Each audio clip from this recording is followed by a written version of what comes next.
Як ви взагалі оцінюєте роботу ДБР? Як ви оцінюєте роботу ДБР, Державного бюро розслідувань? Повна ганьба. Повна ганьба. Повна ганьба, тобто я це розслідую ДБР, коли структура, яка повинна прийняти в принципі все слідство в країні, займається виключно слідством по заявам Портнова.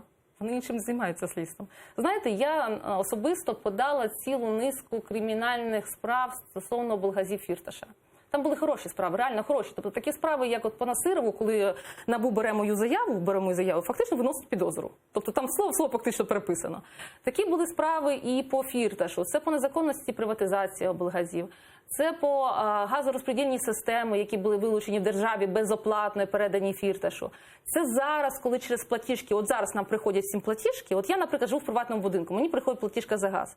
І я бачу, що по одній графі з мене беруть двічі.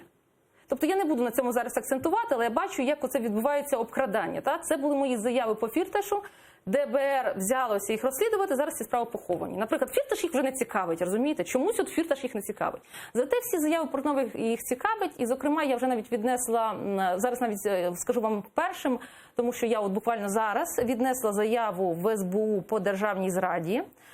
Чому? Тому що по заяві Портнова ДБР порушила справу про перехід українських кораблів з Чорного в Азовське море через Керченську протоку. Ця історія всім, звичайно, відома. Так?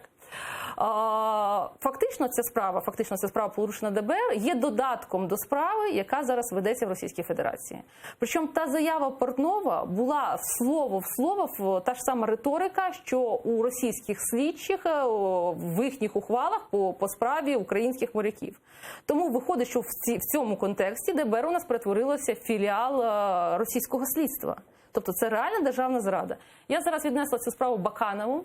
Сподіваюся, що Баканов навіть зробить по ній якийсь рух, тому